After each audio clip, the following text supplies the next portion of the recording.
नमस्कार मित्रों, मेरे YouTube चैनल पर आपका स्वागत है। हम तैयारी कर रहे हैं हिंदी साहित्य की। आज मैं आपके सामने इकाई 10 के UGC नेट JRF के कुछ क्वेश्चन लेकर आई हूं और मैं इसी तरह आपको इकाई 10 जो अब की बार हमें पता है कि अब की बार जो हमारा क्वेश्चन पेपर आया था इकाई 10 से कई सवाल पूछे थे और अंदर से पूछे थे बिल्कुल। तो मैं इसके बिल्कुल महत्वपूर्ण क्वेश्चन अंदर से ढूंढ के लेकर आई हूँ। चलिए शुरू करते हैं। माटी की मूर्त रेखा चित्र के अंतर्गत कितने रेखा चित्र आते हैं? तो हम इसका आंसर हो जाएगा हमारा, इसके अंतर्गत कुल 12 रेखा चित्र आते हैं। मैंने पूरे 12 के बारे देखिए आप यहाँ पर लिख दिए हैं।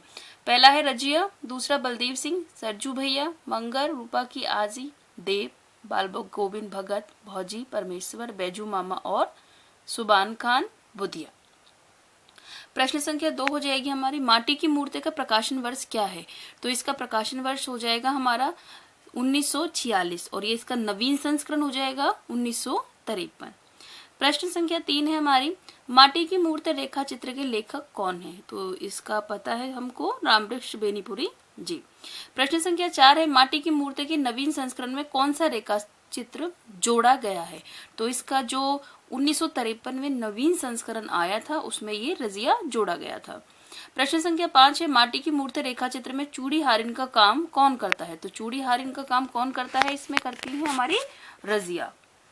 प्रश्न संख्या अगला है हमारा, माटी की मूर्ति में पहलवानी कौन करता है? जो माटी की मूर्ति रेखा चित्र है इसमें कौन सा पात्र पहलवानी करता है? तो इसका हमारा उत्तर होगा बलदेव सिंह जी। प्रश्न संख्या 7 है, माटी की मूर्ति में हलवाहे का काम कौन सा पात्र करता है? हलवाहा कौन सा पात्र है? तो ये है हमारा मंगर। प्रश्न संख्या 8 है, माटी की मूर्ति में डायन किस पात्र को कहा गया है? यानी कि जो इस पात्र डायन कही जाती हैं इसमें माटी की मूर्ति रेखा चित्र में वो कौन है? तो वो है हमारी रूपा की आजी।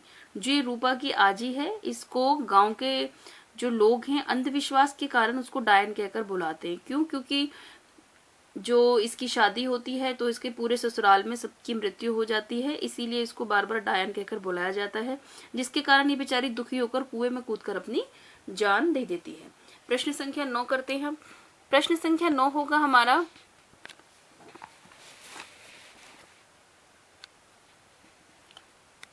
माटी की मूर्ति रेखा चित्र में जाति से तेली और कर्म से ब्राह्मण से भी उच्च कौन सा पात्र दिखाया गया है?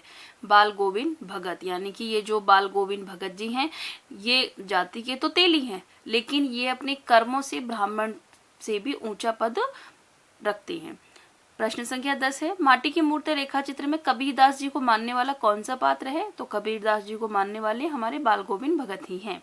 प्रश्न संख्या 11 है, माटी की मूर्ति के किस पात्र ने 30 साल से ज्यादा साल जेल में बिताए हैं? तो ये जेल में कौन बिताता है? बैजू मामा। तो बैजू मामा जेल में 30 साल से ज्यादा बिता देता है। और लेकिन इसकी वो सबसे बड़ी बात इसकी ये है कि इन्होंने जेल में इतने सारे पेड़ पौधे लगा दिए हैं कि जिससे इनको बड़ा लगाव है। ये बार बार जेल जाते हैं और वहां पर उन पौधों की बड़ी अच्छे से देखभाल करते हैं। पहली बार जब इनको जेल हुई थी तो वो 2 बैल इन्होंने चुराया था, जो बैल चुराया था उसके कारण इनको जेल जाना पड़ा था। चलिए प्रश्न संख्या 12, परमेश्वर की मृत्यु किस भीषण रोग से हुई थी? तो परमेश्वर की मृत्यु हुई थी हमारी अतिसार से। ये सारे ही क्वेश्चन माटी की मूर्ति रेखा चित्र के हैं।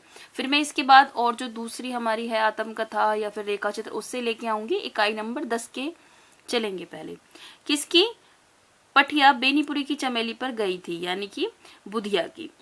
अच्छा जी, आगे है, माटी की मूर्ति रेव को पुलिस द्वारा क्यों पकड़ा गया था? क्यों पकड़ा गया था? उसका आंसर होगा हमारा जुलूस का नेतृत्व करने पर।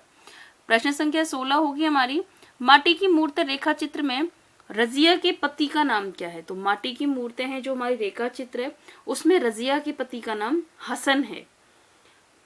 प्रश्न संख्या 17 है, माटी की मूर्ति रेखा चित्र में मंगर की पत्नी का नाम क्या है? मंगर की पत्नी का नाम क्या है? तो मंगर की पत्नी का नाम है भरकोलिया। ये हमारे प्रश्न 17 हैं और ये माटी की मूर्ति है जो रेखा चित्र है उसमें से सारे मैंने निकाले हैं। अब क्वेश्चन इसी तरह से पूछते हैं।